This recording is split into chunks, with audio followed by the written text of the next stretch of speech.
ज्योति प्रभा बात कर। Hi welcome. तो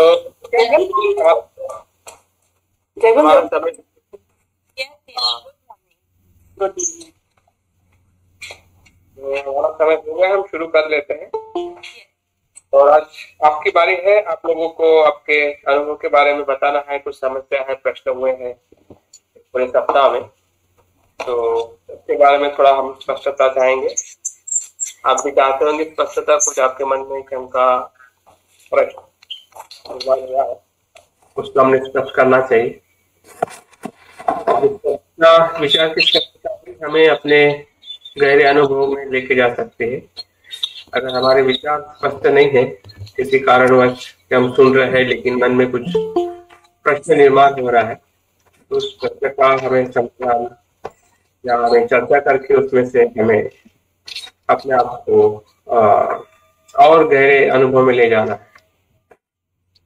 क्योंकि नॉलेज कभी भी पूर्ण नहीं होता है, हमेशा अधूरा होता है और हमेशा बदलते रहता है। जो भी हमारे पास में नॉलेज है, हो सकता है वो मेरे तरफ से आने वाला हो या फिर आपका खुद का नॉलेज हो, तो हमेशा हमें अपने मन को खुला रखना चाहिए ताकि मन के गहरे अनुभव में जा सके। तो ठीक है, गुड मॉर्निंग। दीप शुरू कर दीजिए। Yes sir. Deep Singh. Yes sir. हाँ, सभी को बोलिए कि अपना माइक बंद करें। अभी थोड़ा हम ध्यान करेंगे पहले और उसके बाद फिर आप लोगों का रिपोर्टिंग। Yes sir.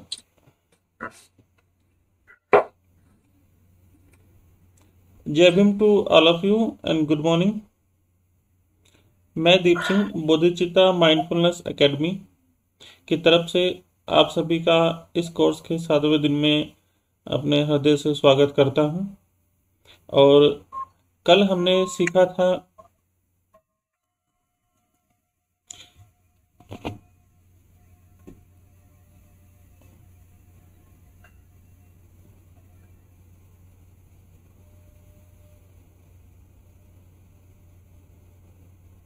दीप का आवाज में कोई दिक्कत आ रही है?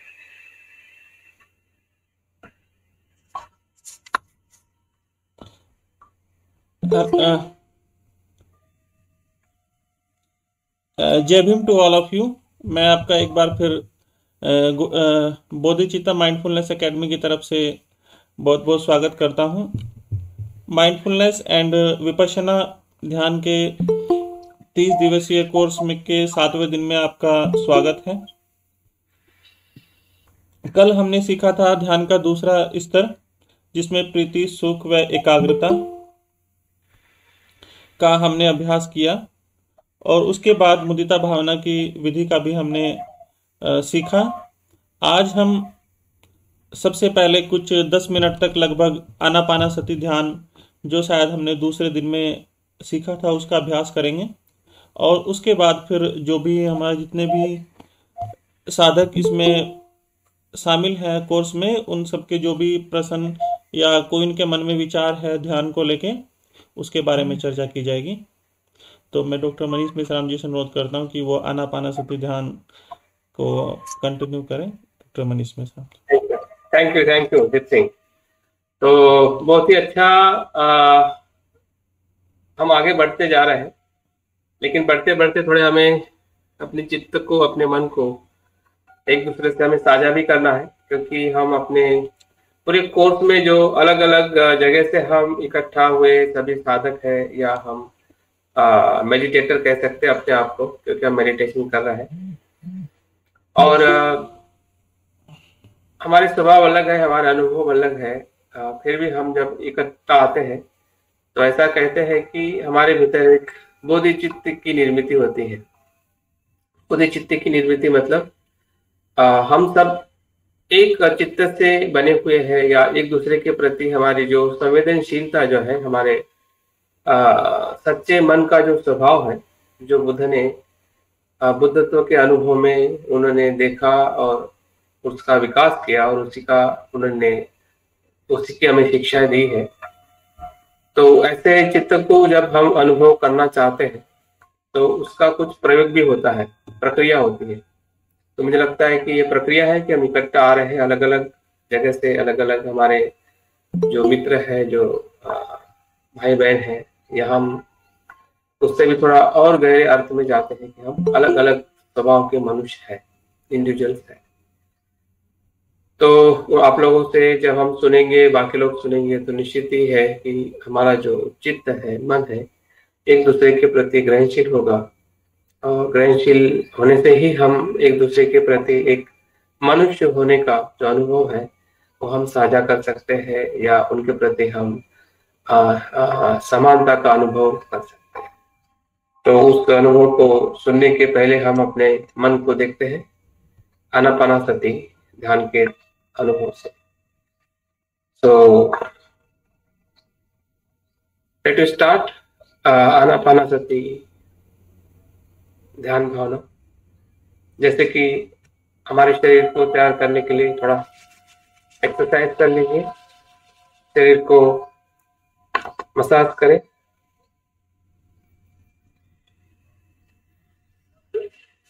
जो हमारे जॉइंट्स है उसको थोड़ी एक्सरसाइज दीजिए।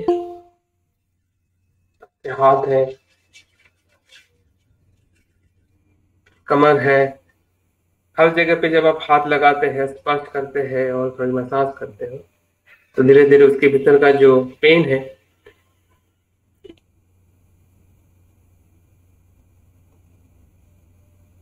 धीरे रिलैक्स हो जाती है और आप अच्छा फील करते हैं अपने बाहर से और शरीर के भीतर से। अभी आप बैठक आप ले लीजिए।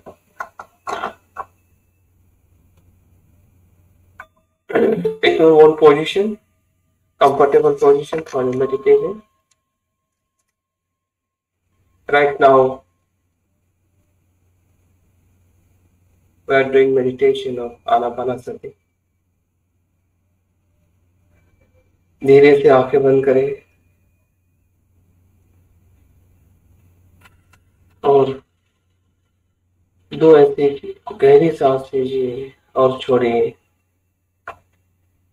जिससे आपके शरीर और मन का जो स्ट्रेस है, तनाव है, से आप मुक्त हो। Just take long 2 or 3 breaths. Now, just release your stress from your body and mind.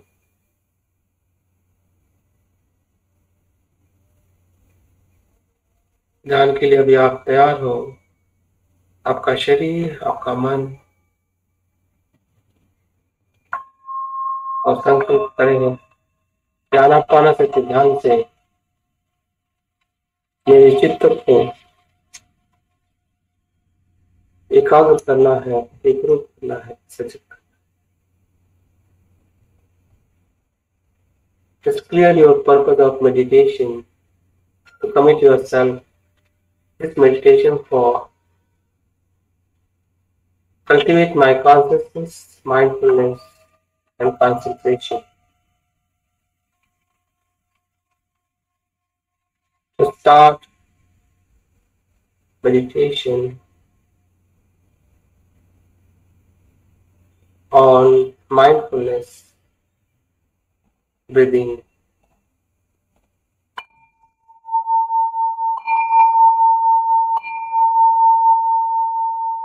सांस को देखने का ध्यान सजगता से, जागृति से।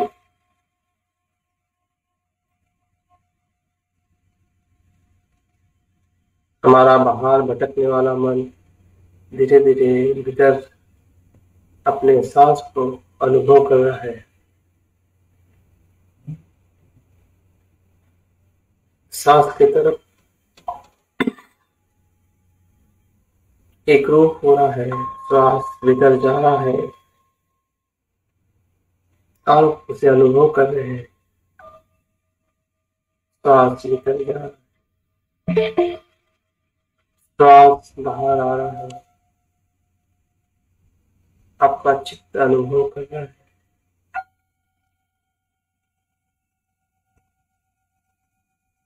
श्वास पे किसी प्रकार का दबाव ना करें। नियंत्रण ना करें। अपनी गति से श्वास आ रहा है और आप देख रहे हैं, जान रहे हैं, और अपनी गति से श्वास बाहर है।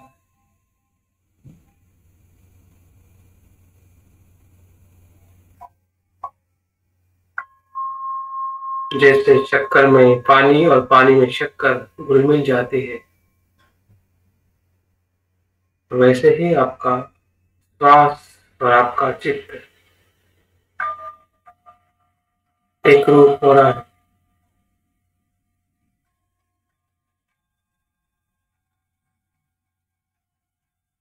बाहर के सभी विचारों से आप मुक्त हो। सिर्फ एक ही विचार है, एक ही वितर्क है, श्वास को जानना और सांस के साथ बने रहना। Just observe your breath, inhale and exhale.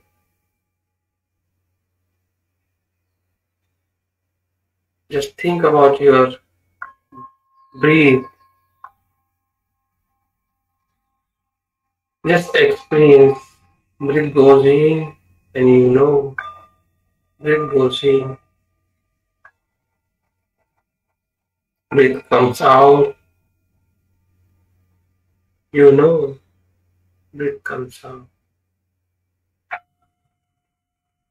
Just observe very gently. If mind goes here and there, if any thoughts come in your mind, you don't hesitate, you don't worry. Just allow those thoughts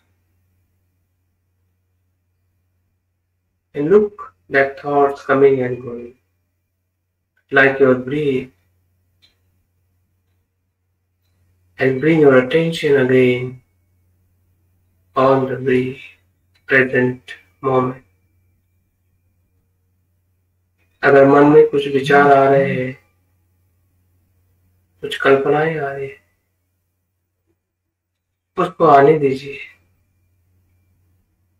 उसका welcome करें और देखिए कि वो कुछ क्षण के बाद चले भी जा रहे हैं, तो उसको जाने नहीं दीजिए।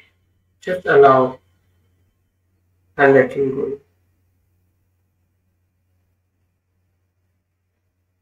क्योंकि वो विचार इतने महत्व के नहीं है जितने महत्व के आपका अभी का कार्य है। ये कार्य, ये क्षण, ये विचार जो श्वास का है, जागृति का है, वो आपके बुद्धत्व के सुख में हमें भीतर ले जा सकता है। अपने मन को समझे। शंका आ रही है, मन भटक रहा है, उससे संघर्ष ना करें। अपने आप को कोसिए मत, अपने आप को दोष मत दीजिए।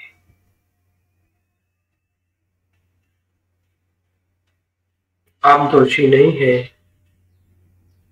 क्योंकि अभी तो आप अच्छा कर्म कर रहे हैं। काल के कर्म का, संस्कारों का स्वभाव है आना और चले जाना। हमारा स्वभाव है जागृति से देखना और जो अभी हम कर्म कर रहे हैं उसका अनुभव करना।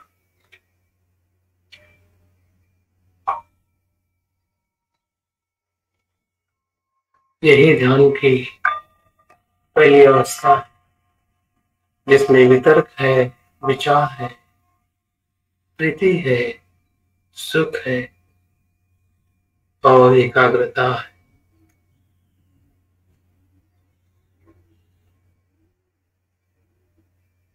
You are looking very deeply.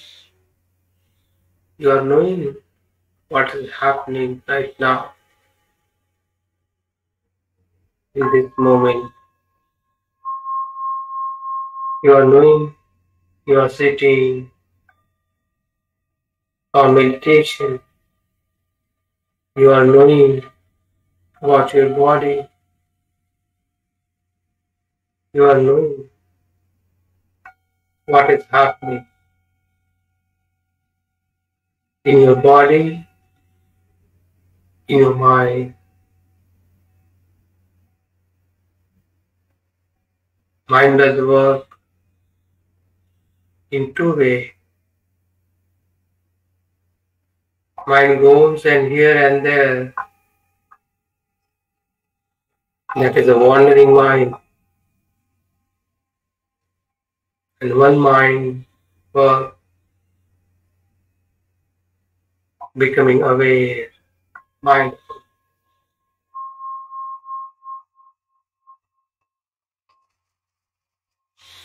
You are aware what you are doing. You are observing your breath, becoming aware.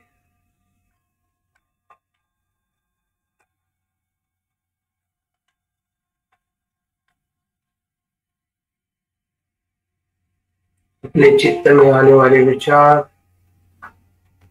जैसे भी हो,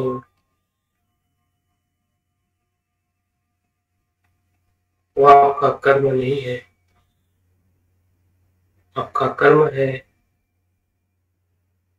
जो आप श्वास पर सजग होना चाहते हैं, जागरूक होना चाहते हैं।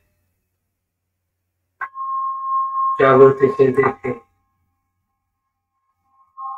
हर क्षण प्रतिक्षण श्वास आ रहा है और जा रहा है।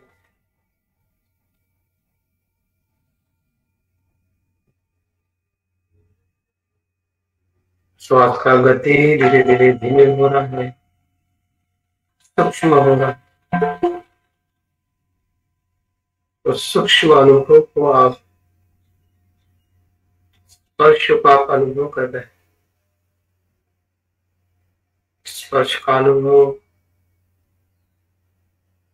आपको और गहराई में ले जा रहा है। अभी आपको ये नहीं जानना है कि श्वास आ रहा है या जा रहा है, सिर्फ इतना ही जानना है कि स्पर्श हो रहा है। स्पर्श के प्रभाव का अनुभव करें।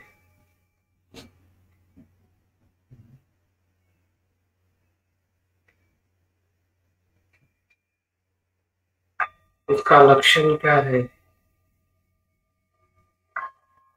क्या वो संकेत दे रहा है, उसे समझे। उसके अनुभव में एक रूप हो जाएगी कि हर स्पर्श आता है, चला जाता है। लय होना, उत्पन्न होना, उत्पन्न होना और लय, ये उसका स्वभाव। आप किसी भी स्पर्श को ना पकड़ सकते हैं, ना पकड़ में आ सकता है। It's momentary. Look your breath very deeply. Where breath touching somewhere and you feel, you aware its nature of that sensation of your breath. Now there is no breath, there is the sensation. If you look deeply, that sensation shows its nature arising and passing each and every moment. We can't hold it. We can't wish to hold it. It's a true nature. It's helped us to know reality of your sensation. Look deeply. आप भीतर से देखिए वो स्पर्श श्वास से उत्पन्न हो रहा है, लेकिन आप मन से जान रहे हैं उसका स्वभाव क्या है।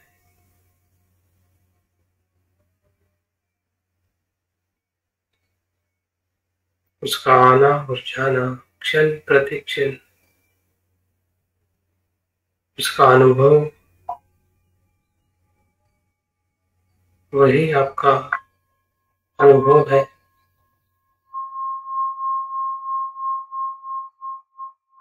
आपके भीतर प्रीति का अनुभव हो रहा है,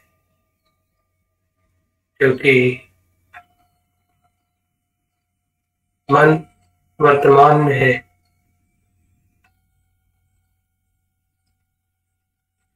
एक रूप है।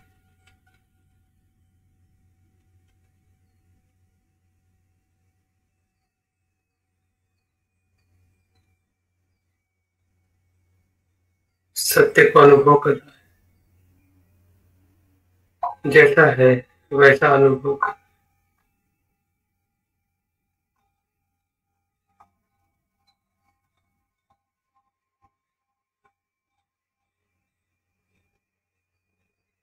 अनुभव करे वही अनुभव पूरे शरीर में हो रहा है। हर एक पेशियों में, शरीर के हर एक जगह से एक ही अनुभव है।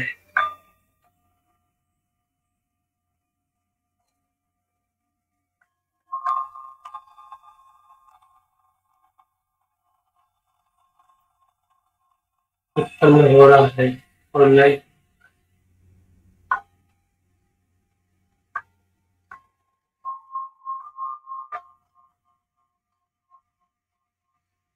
पूरा शरीर आपका तरंगों से भरा है।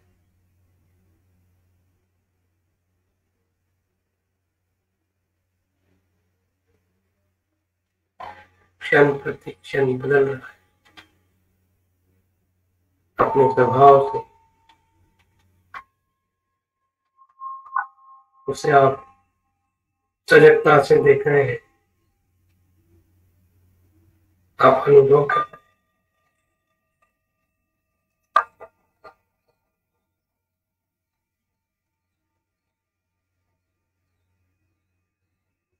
You're expanding your consciousness, your awareness within your whole body. Whole body is looking like arising and passing. There is no solid. There is no permanent. It's nature of impermanence.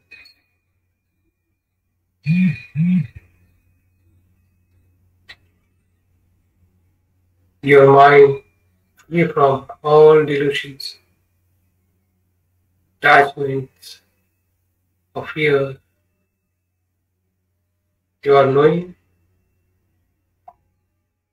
the essence of body, truth of body.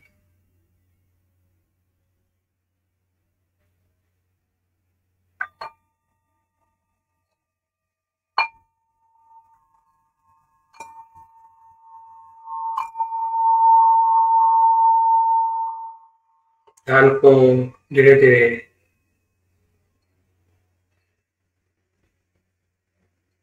समाप्त करें।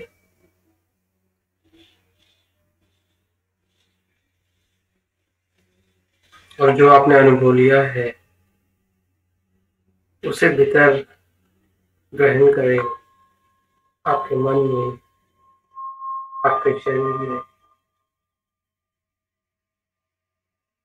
उसको समा लीजिए, उसमें समा जाइए।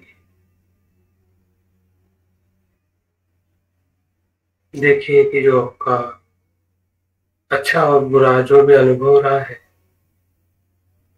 उसी अनुभव के साथ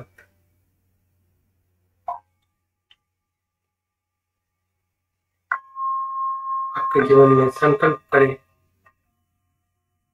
कि जो बुरा है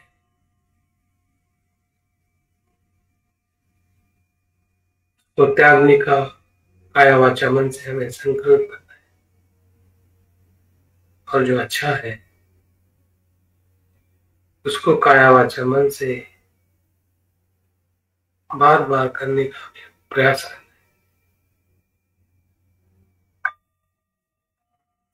तो ध्यान को यहाँ पे हम समाप्त करते हैं, और अभी हम आप लोगों का जो अनुभव है या प्रश्न है उसके तरफ हम बढ़ते हैं। अभी हमारे पास पूरा आधा घंटा है और सभी को शायद समय नहीं मिल पाएगा, लेकिन जो भी आज बता सकते हैं या कुछ प्रश्न को आप समाधान चाहते हैं तो उस प्रश्न पे हम जरूर आज प्रयास करेंगे। आपके कुछ रिपोर्टिंग है, कुछ अनुभव है जो आप स्वेच्छा से बताना चाहते हैं, और बाकी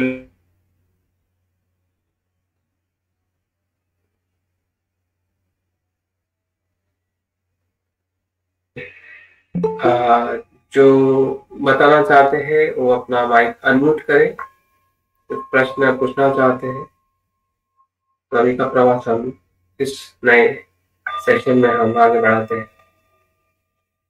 Those who have question, this is the time for your asking the questions and express about your meditation practices, what you did early, how you feel, how you having experiences. So this is the session for discussion and question. नमो बुद्धाय मंजू कुमार जी। हाँ, नाम बता। मैं रंजना बात कर रही हाँ, हूँ। जब ये मेडिटेशन शुरू होता है, मतलब आप जैसे जैसे सांस के बारे में बताते हो, फिर बाद में जैसे ऐसा एक्सपीरियंस होता है कि ये लाइट हो रहा है, मतलब कंप्लीट इसका जो एक्सपीरियंस होता है ना, एक सांस कंप्लीट लाइट हो रहा है, और जो हेड का बीच का जो पोर्शन है ना, वहाँ पे थोड़ा सा ये हो जाता है कि कुछ मतलब खोजने की कोशिश करती हूँ कि कुछ दिख रहा है क्या, कुछ दिख रहा है क्या। फिर फिर कुछ लाइट का एक्सपीरियंस होता है। मैं तो अभी लॉकडाउन से ही प्रैक्टिस कर रही थी, तो उस वक्त तो मुझे डिफरेंट डिफरेंट कलर्स दिखाई दे रहे थे। अभी तो ऐसे लगता है जैसे कुछ पॉइंट है, कुछ येलो वाला पॉइंट, ऐसे कुछ येलो वाला लाइट है, और फिर वो धीरे धीरे ऐसे जैसे सूरज उगता है ना, तो थोड़ा सा होता है। तो अभी का एक्सपीरियंस है। थोड़ा इसमें कुछ यादें भी आती है जाती है, वो तो आप जैसे जैसे बोलते हो वैसे हो जाता है, पर ऐसे लगता है कि ये बहुत मतलब ऐसे ही कंटिन्यू होना चाहिए। कंटिन्यू होना चाहिए। आप प्रयास करिए, हम हमारे साथ, हम आपके साथ में है कि आप कंटिन्यू ध्यान दें। और बहुत ही अच्छा रंजना जी ने काफी अच्छा अनुभव बताया है, और उस अनुभव में शायद प्रश्न भी है कि क्या ऐसा होता है। बिल्कुल ऐसा ही होता है, क्योंकि हम जिस श्वास को लेते हैं और छोड़ते हैं वो एक प्रकार की एनर्जी है। हम श्वास के एयर के हिसाब से उसको हम देखते हैं, लेकिन एयर का अगर विश्लेषण करते हैं तो उसमें कार्बन डाइऑक्साइड होता है और ऑक्सीजन होता है, और बाकी और सारे उसमें वायु होते हैं। तो वायु अपने आप में एनर्जी है। जैसे कि हम किसी चीज को एकाग्रता से नहीं देखते हैं और एकाग्रता से देखते हैं, उसमें फर्क है। जैसे कि एग्जाम्पल के तौर पे अगर मैं बताऊं, शायद हमने काफी प्रयोग किया होगा बचपन में। डबल ग्लास अगर हम किसी चीज के नीचे रखते हैं सूरज के प्रकाश में, तो सूरज का प्रकाश तो बिखरा हुआ है, तो उससे वो कागज नहीं जलता है। लेकिन जब आप डबल ग्लास में उसको जब आप रखते हैं, और वो भी एक जैसा, मतलब कुछ 5 मिनट या 2 मिनट न हिलाते हुए, तो आप देखोगे कि नीचे का जो ग्लास से वो कागज जलने लगता है। तो ऐसा क्यों होता है, जबकि इसके पहले भी वहां पे कागज था, सूरज था, और शायद डबल ग्लास भी आपके हाथ में होगा, लेकिन आप हिलाते रहोगे तो कागज जलने वाला नहीं है। सब चीजें थी लेकिन फिर भी वो क्यों नहीं जला, उसमें परिवर्तन क्यों नहीं आया? क्योंकि आपका जो ग्लास जो है वो हिल रहा था। तो यही है कि जब हम मन हिलता है, मन भटकता है, और मन का स्वभाव भी है, जैसे हम मंकी माइंड कहते हैं या बटरफ्लाई माइंड कहते हैं, लेकिन उस बटरफ्लाई माइंड को हम थोड़ा शांत करने का टेक्निक सीखते हैं या हम कार्य करते हैं। जैसे कि श्वास का इस्तेमाल करके हम अपने मन की माइंड को क्या करते हैं, एक ऑब्जेक्ट पे, जो ऑब्जेक्ट किसी भी हमारे आसक्ति के साथ जुड़ा हुआ नहीं है और किसी भी हमारे द्वेष के साथ जुड़ा हुआ नहीं है। श्वास से हम ना आसक्ति कर सकते हैं, आपको ज्यादा आसक्ति है तो आप ज्यादा श्वास ले नहीं सकते, और आपको गुस्सा आ रहा है तो आप कम सांस नहीं ले सकते। वो आपके शरीर का नैसर्गिक घटक है जो आपके साथ में हमेशा जन्म से लेकर मृत्यु तक रहता है, और इसलिए उस घटक को बुद्ध ने या उस ऑब्जेक्ट को हमें ध्यान के लिए दिया है, ताकि हम जो विषय हमारे संसारिक होते हैं, जिसके प्रति हमें हमेशा दो वेदनाएं निर्माण होती है, सुखद और दुखद, और तीसरी भी हो सकती है जिसे हम न्यूट्रल कहते हैं। तो उस वेदनाओं से अगर हम जुड़े रहते हैं तो हम सच्चाई की तरफ नहीं जा सकते हैं। तो ऐसे विषय है ध्यान के कि जो जिसमें हमें सुखद, दुखद और न्यूट्रल ऐसी कोई वेदना होते हुए भी हम उसमें फंस नहीं सकते हैं, ऐसा विषय। क्योंकि जब हमें श्वास दुखद वेदना होती है, लेकिन वो श्वास के नहीं होते, हमारे पूर्व अनुभव के मन की होती है। श्वास तो अपना कार्य कर रहा है, हाँ, ना वो सुखद है ना दुखद है, श्वास श्वास है। जो वेदनाएं हो रही है वो हमारे पूर्व अनुभव से कि अगर गर्म है तो हमें लगता है कि गर्म अच्छा नहीं है, हमें ठंडा लगता है तो हमें हमारा मन बताता है कि मुझे पसंद है। लेकिन श्वास का वो अपना गुण धर्म नहीं है कि वो आपको ठंडा दे कहे या गर्म कहे या सुखद करे या दुखद करे। तो इसलिए आपका जो अनुभव जो है कि प्रकाश का अनुभव होना, ये एक प्रकार के ध्यान के एक हम दूसरी अवस्था में जो हमने देखा है कि प्रीति सुख और एकाग्रता की जो अवस्था है कि जो भीतर से कुछ एक अनुभव होते हुए हमें दिखाई देता है, और उस अनुभव के साथ हमें दो प्रकार से रहना है। एक तो उसको पूरी तरह से अनुभव करना है, उस समय जो भी उसका आनंद है, जो भी उसका सुख है, लेना है। लेकिन दूसरी तरफ से हमें यह भी देखना है कि अनित्य है। अगर उसको आप पकड़े रहोगे ध्यान में या ध्यान के बाहर, जब ध्यान समाप्त होता है और आप बार बार इच्छा करोगे कि मुझे ऐसा ही होना चाहिए, यही ध्यान है, लेकिन बौद्ध धर्म में ये ध्यान सच्चा ध्यान नहीं है। वो एक आपके ध्यान की इच्छा को या ध्यान के प्रेरणा को बढ़ाने के लिए हमें वो घटक है। हमारा वो अंतिम लक्ष्य नहीं है। हमारा अंतिम लक्ष्य है कि हमें सत्य को खोजना है या सत्य के साथ हमें एकरूप होना है। तो मुझे लगता है कि यह अनुभव काफी लोगों को हुआ होगा या होता ही है, लेकिन उसको हमने कैसे देखना चाहिए और कैसे उससे और आगे बेहतरीन, जो अगर हम ये स्टेप नहीं छोड़ेंगे तो उसके ऊपर की स्टेप है या उसकी गहरी स्टेप है, उधर हम जा नहीं पाएंगे। तो उसके प्रति जो हमारी कभी कभी एक लालसा, आसक्ति या गलत धारणा बन जाती है, तो उस धारणा पे हमने कार्य करना चाहिए और उसको हमें एक अनित्य अनुभव के तौर पे, एक प्रेरणा के अनुभव के तौर पे उसको हमें लेके छोड़ देना है, तब हम दूसरे अनुभव में पा सकते हैं। Thank you. और एक चीज है, मतलब जैसे ही ध्यान जैसे कंटिन्यूस प्रैक्टिस शुरू होती है तो थोड़ा सा मन वैराग्य की तरफ चला जाता है, मतलब हो जाता है। और फिर जो पर्सनल रिस्पॉन्सिबिलिटीज है, मतलब जैसे कि जॉब के प्रति कुछ करना है, तो थोड़ा सा ये हो जाता है कि इसमें जाना है नहीं जाना है, वो उद्विग्नता मन में रहती है। तो क्या अगर उस रिस्पॉन्सिबिलिटीज में फंस जाते हैं तो फिर ध्यान की तरफ मुड़ने के लिए थोड़ा सा ये हो जाता है। तो ये मेरे मन में हमेशा चलते रहते हैं, तो क्या करना है? हाँ, नहीं, वैराग्य आना और हमारा जो आजीविका है वो इसलिए कॉन्फ्लिक्ट रहता है क्योंकि हम अपने उद्देश्य के प्रति और हमारे कार्य के प्रति कहीं ना कहीं हम अस्वस्थ है कि हमारा आजीविका जो है वो हमारा जीवन का लक्ष्य नहीं है। ठीक है, हम कितना भी पैसा कमाए या कितना भी हम अच्छा जीवन जीना चाहते हैं, वो हमारी जरूरत है। आप जरूरत के हिसाब से जितना आप काम करो, उतना आप कमिटमेंट करो, वो आपके वैराग्य के इसमें आ नहीं सकता है। वो अवरोध नहीं है। अगर अवरोध होता तो बुद्ध आहार नहीं लेते, ना जंगल से गांव में आते या लोगों के बीच में आते, वो वहीं पे रहते और वो आहार भी नहीं लेते। तो हमारी आजीविका आहार के लिए है, हमें शारीरिक जो हमारी जरूरत है, तो उसमें आप जितना भी अच्छा एफर्ट करो, वो कोई आपको वैराग्य से या बुद्ध के सुख से वो आपको हटाता नहीं है। लेकिन हम उसको नहीं समझते हैं, तब जाके हमें लगता है कि क्या ये सही है या वो सही है। हमने स्पष्ट रहना चाहिए। हमारे जो सांसारिक जिम्मेदारियां हैं, हमारी शिक्षा हो, हमारी आजीविका हो या पारिवारिक जो भी हमारे कार्य हो या ड्यूटीज हो, उसको हमें पूरी ईमानदारी के साथ करना है। लेकिन हमें ये जानना है कि ये ड्यूटीज, ये कार्य जो है, ये मुझे पूरी तरह से सुख नहीं दे सकते। बस इतना ही हमें जानना है। अगर हम जान सके तो उसके प्रति ना हमें तिरस्कार होगा या हमें ना भय लगेगा। और हमारी जो सच्ची जो सुख की जो अवस्था जो है, ये मन के जो वैराग्य का स्वभाव है, जो हमें सत्य को देख के हमें वैराग्य उत्पन्न होता है।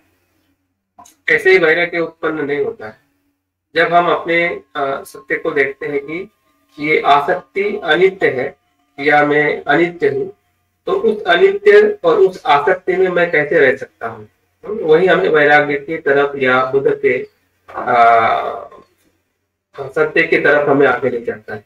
तो हमारा संसार और जो संसार से ऊपर उठने का जो मार्ग है, उसमें हमेशा द्वंद इसलिए रहता है क्योंकि हमें जो हम कार्य कर रहे हैं उसके हमें सीमा पता नहीं है, उसका लिमिटेशन पता नहीं है।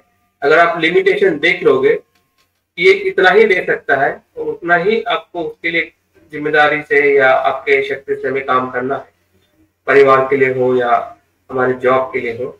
लेकिन बाकी जो सही जो आपको चाहिए वो आपको इसमें नहीं मिलना है। इसकी हमें अगर समानता या उसकी हम स्पष्टता रखते हैं, अभ्यास हम कर रहे हैं या हम चिंतन से हम अपने अनुभव को देख रहे हैं, तो मुझे लगता है कि यही देखना मतलब बुद्ध के सही या हमारे खुद की जो सच्ची खोज जो है वो उसके समीप जा रहा है। कि हमें समझ में आ रहा है कि मैं संसारिक होते हुए भी संसार को या मैं संसारिक जिम्मेदारी को मैं पूरी तरह से न्याय दे रहा हूँ, या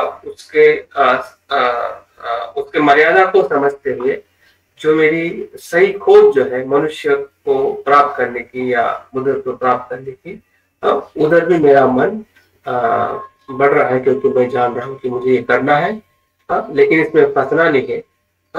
मुझे कहाँ जाना है, मुझे इससे ऊपर उठना है, जिसे बुद्धत्व का या वैराग्य का सुख कहते हैं। तो यही है, जैसे कि उदाहरण के तौर पे कमल फूल जो होता है वो दलदल में ही उत्पन्न होता है, और उसकी जो स्टीम है वो हमेशा दलदल में ही रहती है, लेकिन वो ऊपर की तरफ वो खिलता है। वही वैराग्य है आपके संसारिक पारिवारिक जिम्मेदारी के साथ में। तो मुझे लगता है कि ये सभी के लिए, मेरे लिए भी काफी उलझा हुआ प्रश्न था, और शायद हम सभी जो भले प्रश्न आपने नहीं कहा है, लेकिन संजना के माध्यम से आपका ये प्रश्न भी इसके साथ में मुझे लगता है कि आप समाधान हो रहे हैं या हो सकते हैं। ठीक है Ranjana ji? Thank you so much. Thank. और कोई? आलोक का भी कुछ प्रश्न था, शायद आलोक लेट किए है क्या? जय भीम सर। हाँ जय भीम। हाँ अमर बोली।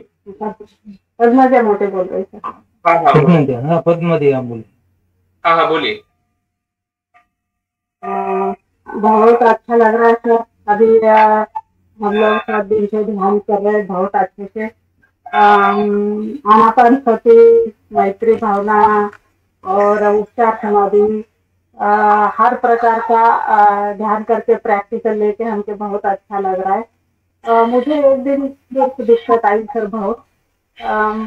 वो करुणा भावना का ध्यान लिया आप जिस दिन, भी मुझे दुख के संपर्क में जाना, और वो दुखी है, ऐसा बोलते थे। और अपनी सहेली को अपने दिमाग में सामने लाना। जैसे कि फॉर एग्जाम्पल मेरी एक सहेली है, उसका बेटा एक्सपायर हो गया है, तो उसको कैसा समझे। और दूसरी एक सहेली, उसके हस्बैंड एक्सपायर हो गए। हमारे त्रिरत्न बौद्ध महासंघ में है, उसमें 6 एक 2 लोग। तो उसके कारण के साथ समझे, ऐसा बोलते हैं ना। तो ये तो दुख समझने के आगे के जैसा लगता है ना, सुने भी तो। अगर उनके जिसके जीवन में आया है, उनसे अपन एक रूप होने की कोशिश किया, तो उससे अपन भी जुड़ जाते हैं। मतलब प्रयास तो होके नहीं देखते हैं। ऐसा हो गया था मेरा। और उस दिन का एक्सपीरियंस मैंने ग्रुप पे भी डाला था कि इससे बाहर नहीं आ सके। जैसे मैत्री भावना करते समय सुखद अनुभूति होती है। वो सुखी हो रहे हैं, या हम सुखी हो रहे हैं, या सभी के लिए हम सुखी होने की भावनाएं करते हैं। तो ये करुणा भावना जब करते हैं, तो मैत्री के आगे की भावना है, ये तो समझ में आया। और उसमें हम लोग एक दूसरे को मदद करनी चाहिए, कुछ भी स्वार्थ की भावना नहीं रखते हैं। ये भी बात समझ में आई, ये भी बहुत अच्छे से आपने कल भी बताए, वो स्टोरी के माध्यम से। वो वानर की स्टोरी के माध्यम से वो बहुत अच्छे से समझ में आया। मदद करनी भी चाहिए। और दूसरे के दुख में सुख में हम सुख है तो सुख में बहुत अच्छे से, दुख है तो दुख में बहुत अच्छे से शामिल होने की मेरी तो आदत है। मतलब मुझे वो ओरिजिनली आता है। मगर जो दुख की बात है, जब ध्यान करते हैं ना, तो वो थोड़ा उससे जुड़ते हूँ मैं, बाहर नहीं निकल पाती। हाँ, मतलब ज्यादा आपको मतलब हाँ लगता है कि यार ये उनके कारण के साथ अगर उनको दुख है, तो वो भी सुखी हो जाएंगे, ऐसा नहीं बोल सकते। क्योंकि वो घटनाएं ऐसे रहती है कि वो सुखी ही नहीं होते, बाहर ही नहीं आते वो लोग। ऐसा सोच आया उस दिन। और आज का ध्यान मेरा अच्छा हुआ मतलब ना सुखद अनुभूति आई, ना दुखद अनुभूति आई। ठीक लगा ऐसा, और शरीर को भी हल्का सा लगा। और ज्यादा टाइम नहीं लेती, बहुत सारे लोग हैं। Thank you.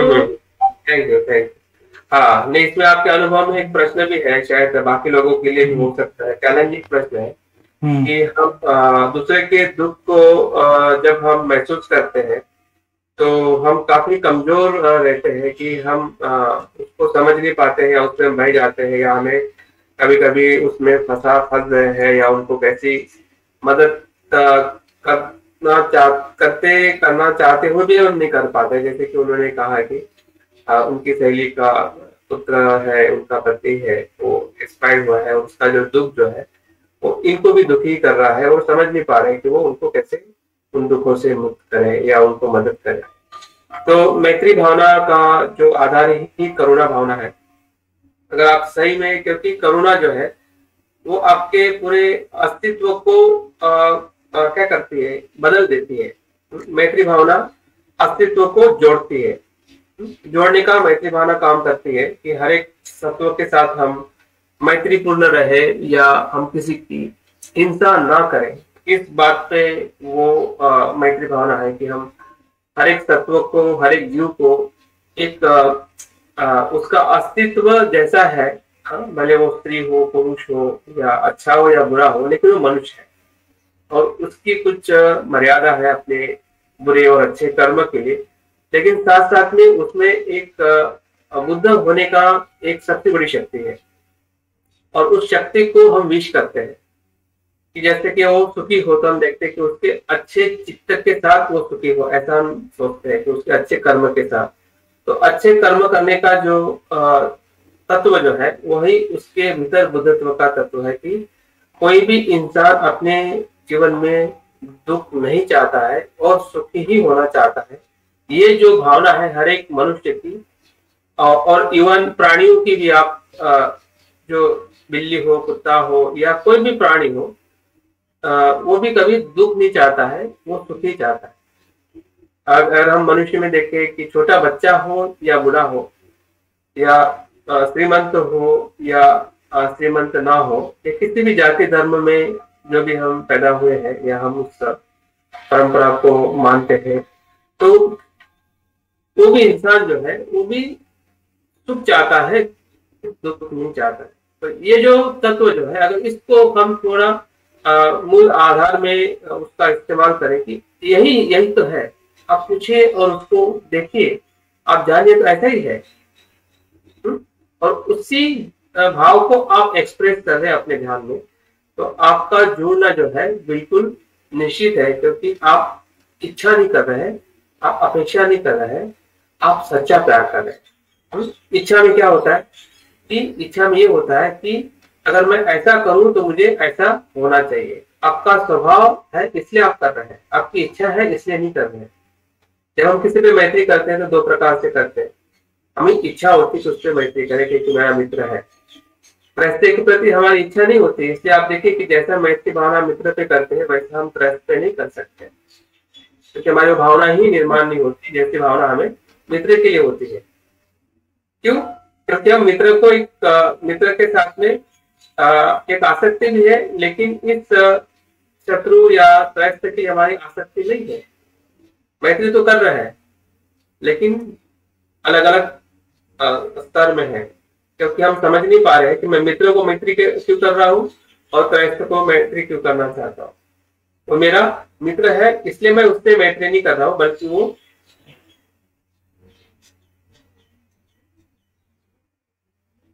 है इसलिए मैं मैत्री नहीं कर रहा हूँ, बल्कि वो एक मनुष्य है और वो भी चाहता है कि वो सुखी होना चाहता है, दुखी नहीं, और इसलिए मैं मैत्री कर रहा हूँ, और शत्रु के लिए भी। और इस तत्व के साथ जब हम मैत्री करते हैं तो वही जो मैत्री जो है जो हमें सभी के साथ में जोड़ लेती है।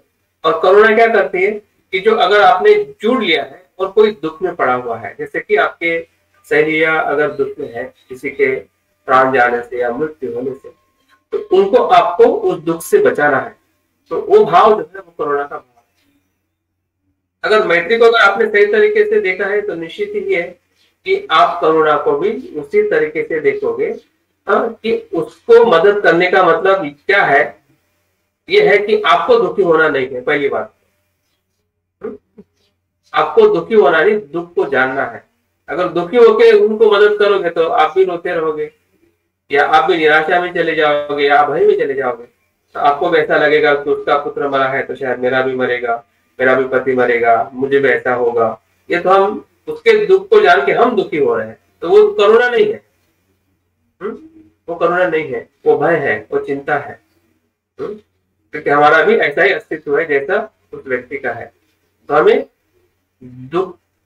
दुखी को दुख जान के हमें दुखी नहीं होना है, हमें जानना है कि ये जीवन का सत्य है। प्रज्ञा के सिवा करुणा आगे नहीं जाती है, और मैत्री में भी प्रज्ञा के सिवा सच्ची मैत्री हम नहीं कर सकते हैं।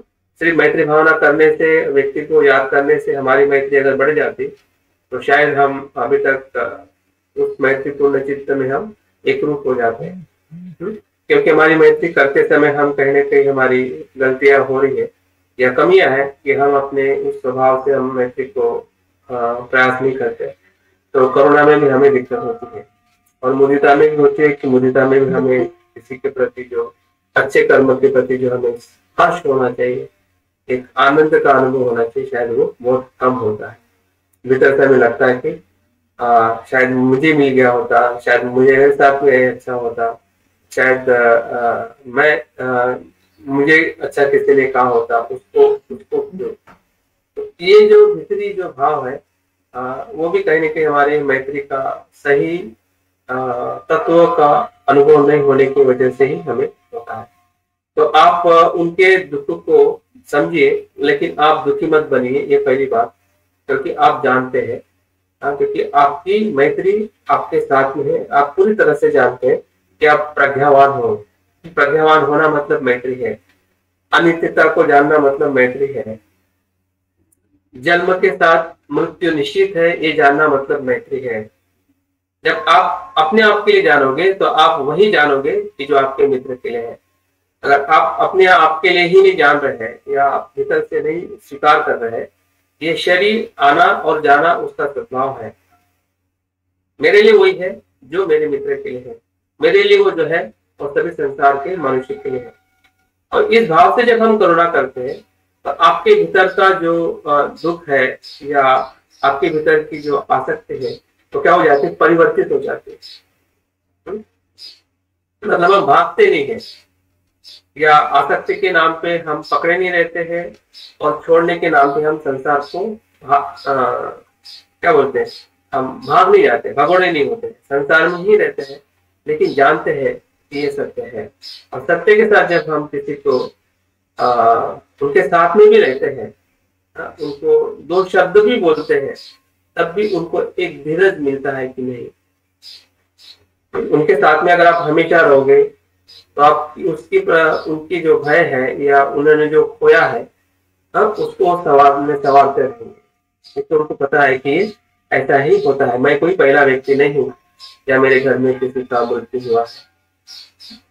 तो ये एक घटना है और घटना से एक उससे उभरना एक उसकी आपकी करुणा की भावना है, क्योंकि घटना को आप दुरुस्त नहीं कर सकते हैं। तो घटना तो सत्य है, किसी का पति खो जाना या पुत्र खो जाना वो तो घटना है, उसके प्रति आप स्वयं दुखी होके या वो दुखी है वो जान के वो दुख से कभी मुक्त नहीं हो सकती है, क्योंकि वो घटना है, सत्य है, वापस आना ही नहीं है। तो वापस क्या आएगा, वापस ये आएगा उसके प्रति जो उसकी जो आसक्ति है या वो जो चाहती थी वो नहीं हुआ है, उसके मन को कैसे समझा जाए और उसको ट्रांसफॉर्म किया जाए उनके अच्छे जीवन के लिए, जिसको हम मैत्री कहते हैं, या जीवन का जो सच्चा अनुभव है खुद का और हमारे मित्र का, जिसके प्रति हम करुणा भाव करते हैं या जो भी हमें दुखी व्यक्ति मिलता है उसको हम मदद करते हैं। तो मुझे लगता है कि इसको हमने थोड़ा अपने तर्क और अनुभव के दोनों कसौटियों पे हमने परख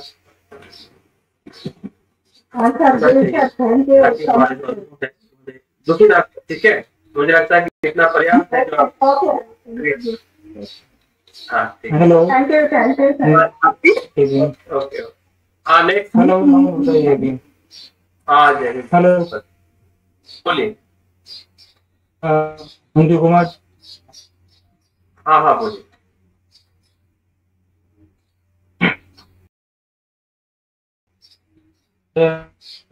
परिवर्तन आया है हमारे जीवन में और आ रहा है। कर लो आपने जो पहले करुणा है तो वो भावना तो हमारे जीवन में आती रहती है। ध्यान करवाया उसमें मुझे पहली बार ऐसा हुआ कि मेरे शरीर में कुछ जा रहा है, फिर निकल रहा है, फिर जा रहा है, जैसे पानी के अंदर पानी जा रहा है और दूसरे नल से वो निकल रहा है, ऐसा आज पहली बार एहसास हुआ है मुझे। तो आपका धन्यवाद है। लेकिन मुझे कुछ ऐसा महसूस हो रहा है कि मेरे जीवन में मेरा जो स्वभाव है उसमें कुछ अच्छे गुण है, कुछ बुरे गुण है। तो जो अच्छे है उसको मैं आगे बढ़ाना चाहता हूँ, बुरे गुण है उसके प्रति मुझे मन में ऐसा एहसास हो रहा है कि मैं उसके पर पूरा न्याय नहीं दे रहा हूँ, ऐसा लग रहा है। तो उसके लिए अगर मुझे उसमें कुछ आगे निकलना है तो क्या करना चाहिए कि आप तो अच्छा लगता है। Thank you. प्रश्न सभी के लिए है, आप भले कोई प्रश्न नहीं पूछ रहा, इसका मतलब ये नहीं है कि आपका प्रश्न इसमें नहीं है। और मुझे लगता है कि कल हम और ऐसा भी कर सकते हैं कि आपके प्रश्न जो है लिखकर आप व्हाट्सएप ग्रुप में डालिए, ताकि उस प्रश्न का हम एक वर्गीकरण करेंगे। हो सकता है कि 10 प्रश्न का एक ही जवाब हो सकता है या 5 प्रश्न का एक ही जवाब हो सकता है। तो आपके सभी प्रश्न का समाधान होगा और समय भी हमें कम समय में हम काफी आपके प्रश्नों को हम समाधान कर पाएंगे। तो ऐसा हम कर सकते हैं ताकि हम एक दूसरे को मदद कर सके। तो प्रश्न बहुत ही अच्छा है, अनुभव भी काफी अच्छा बताया आपने कि शरीर में ऐसा अनित्यता का अनुभव होना एक सबसे अनोखा अनुभव है कि जो हमें ध्यान से हमें मिलता है और उसी अनुभव से हम आगे बढ़ सकते हैं। तो प्रश्न ये भी है कि हमारे भीतर जो बुराइयां है उसको हम छोड़ना चाहते हैं, लेकिन हमारा जो अजागरूक मन है वो हमेशा अजागृति में ही रहना चाहता है, उसको भी हमें समझना पड़ेगा। जब हम कोई चीज छोड़ना चाहते हैं तो क्यों नहीं छूट रही है, तो उसके कारण के तरफ हमने थोड़ा रुख करना चाहिए या ढूंढना चाहिए। तो हमें ये बात पता चलती है कि हमारा जो अभी तक हजारों लाखों या करोड़ों वर्षों से जो हम इस संसार में आ रहे हैं, तो वो जो अजागृति का और अज्ञान का मन जो है वो काफी स्ट्रांग है। लेकिन कितना भी स्ट्रांग होगा, लेकिन वो अनित्य है, वो बदला जा सकता है, उसकी शक्ति को हम ट्रांसफॉर्म कर सकते हैं। ये बुद्ध ने हमें सिखाया है। तो बुद्ध की जो प्रक्रिया है या बुद्ध का जो मार्ग जो है वो हमें हर एक बुराई से बदलने के लिए, जैसे कि हमने शुरुआत में ही हमारे जो 6 प्रकार की हमारी मनोअवस्था है या चर्या जो है, उस चर्या को हमने पहचानना चाहिए कि हम किस चर्या के व्यक्ति है। अगर आपकी जो भी बुराई है किसी न किसी चर्या से आ रही है, ऐसा कोई नहीं है कि जिसका आना है जिसका होना बिन कारण से, या ऐसे ही हम बुरा करते हैं, ऐसे ही हम बुरा करते हैं।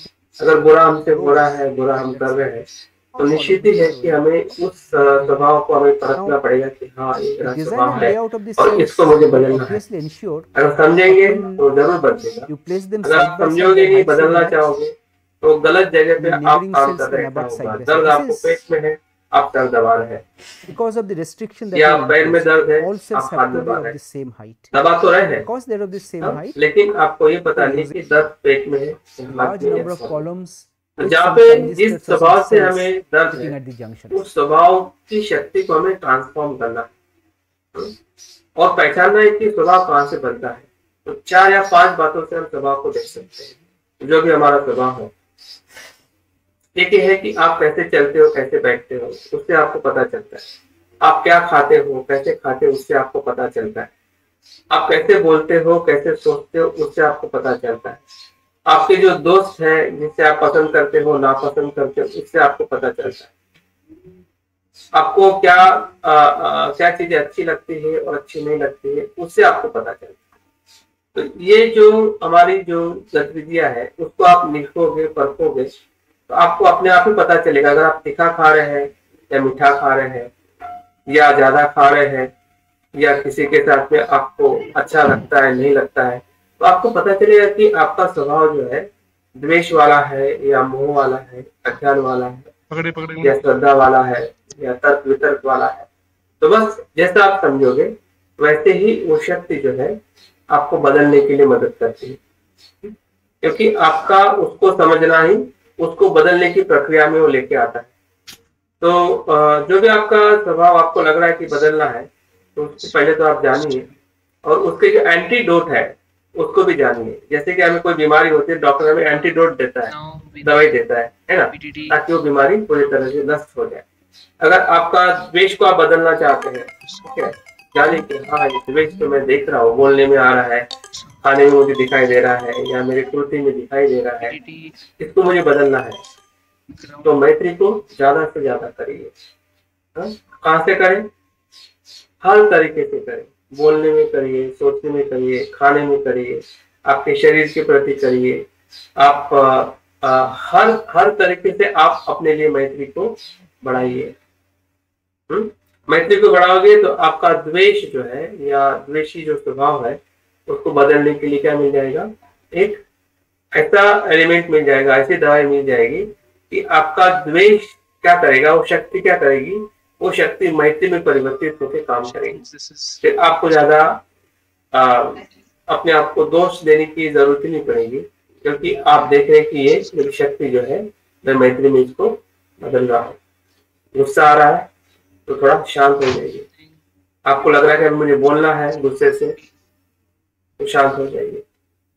बोल दिया, बोलने के बाद में सोचिए कि क्या बोलने से सही था, गलत था, तुरंत माफी मांगिए, सॉरी बोल दीजिए। तो ये उसकी एक्शन है। जब आप मैत्री को या द्वेष को आप मैत्री में परिवर्तित करते हैं, तभी हमारे बुराइयां या फिर भय हो, चिंता हो, जितने भी प्रकार की हमारी बुराइयां है, उसको बदलने के लिए हमारे पास में एंटीडोट्स है, मेडिटेशंस है। असल में मेडिटेशन को अगर हम सही तरीके से उसको अप्लाई करते हैं, अगर दवाई हम सही तरीके से खाते हैं, दवाई तो 3 बार ही खानी होती है, लेकिन बुद्ध कहते हैं कि मैत्री जो है बैठते हुए भी करनी है, चलते हुए करनी है, खाते हुए करनी है, सोते हुए करनी है। हर जगह पे हर जीवों के हमें मैत्रीपूर्ण अपने मन को रखना है।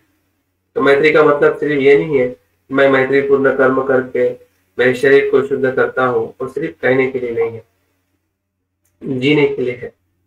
और जीने का प्रयास करने से ही वो हमारा जो बुरा स्वभाव है वो परिवर्तित निश्चित होगा।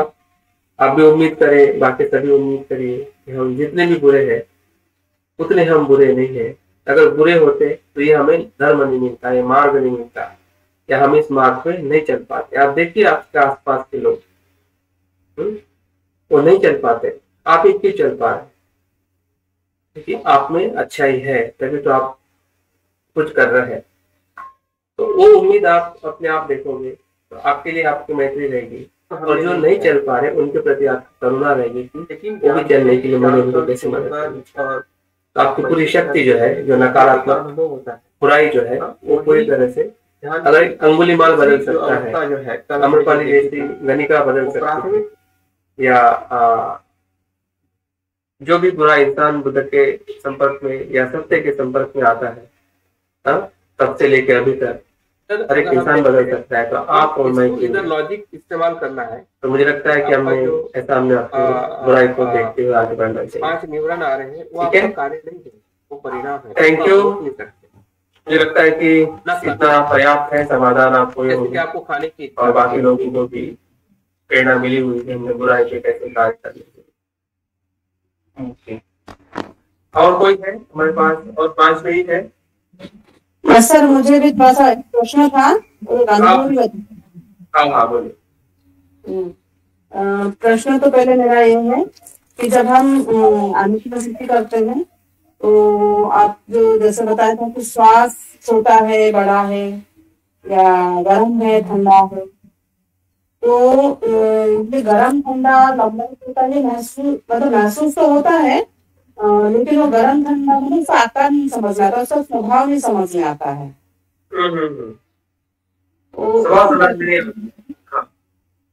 तो अगर बताऊं तो ये जो मैंने बताया है, या बुद्ध ने भी इसी प्रकार से सांस को देखने की प्रक्रिया बताई है, ये कोई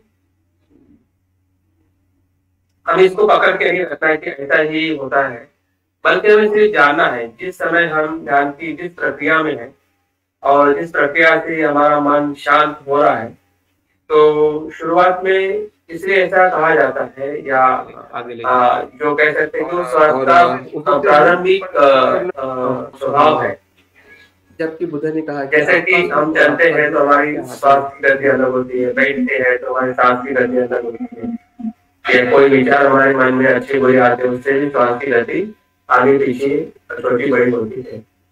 तो जिस समय हमारा जैसा सांस चलते हुए हम देख पा रहे हैं कि लंबा है, तो सिर्फ उसको जानना है कि हाँ इसका जाने वाला सांस वैसे लंबाई होता है, क्योंकि हम उसमें शक्ति लगती है, और जब बात आता है तो शक्ति नहीं लगती है, नेचुरली वो शॉर्ट हो जाता है।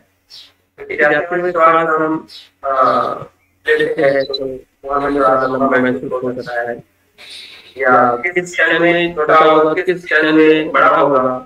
तो जब कोई आपकी इंस्ट्रक्शन देता हो, जरूर नहीं कि उसी समय आपका सांस छोटा बड़ा हो सकता है।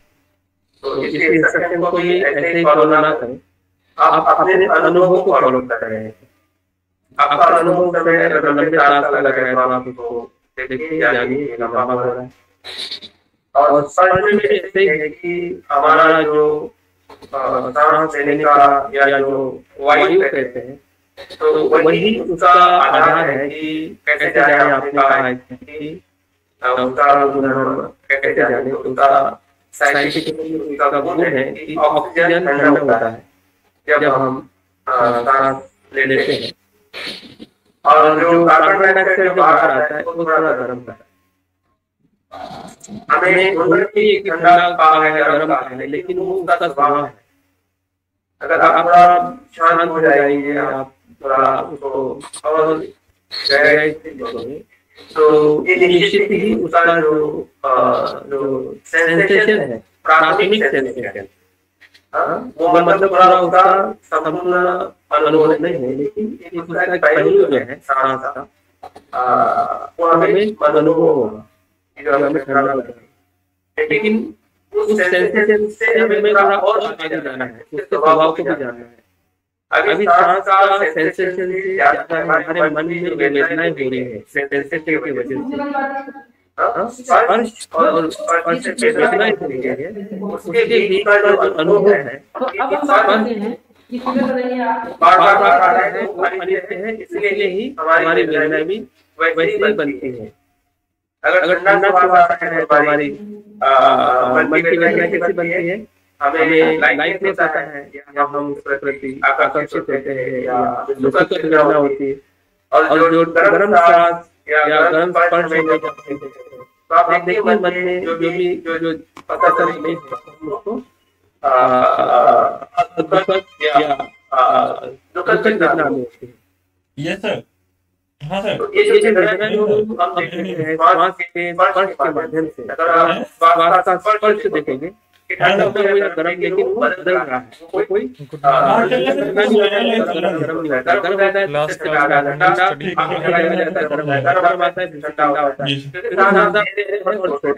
तो उसके स्वभाव को आप देखोगे, जो ठंडा गर्म के दोनों अनुभव अपनी स्क्रीन वो हर में आके चले जा रहे हैं। और उसी सांस के स्पर्श में आप अपनी वेदना को कैसे देखते हैं, समझ लीजिए कि आप पेट की गहराई में चले जाओ।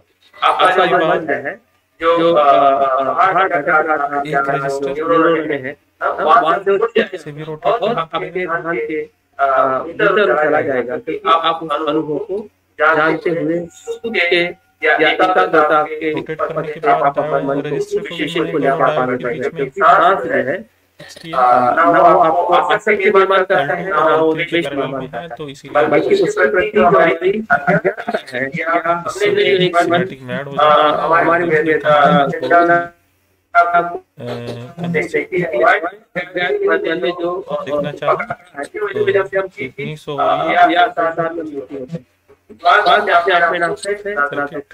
वो निराकार है, वो उसका आकार नहीं है, और वो अपने मूल स्वभाव में हमेशा हमें फिल्टर्स का यूज करना होता है, जिसमें फिल्टर तो मुझे लगता है कि इतना पर्याप्त है कि हम अपने सांस को और उसकी वेदनाओं को हमें जानना चाहिए। शब्दों को हमें हमारे जो अनुभव है, हमें जो समझ में आ रहा है, उस समझदारी से आगे बढ़ना।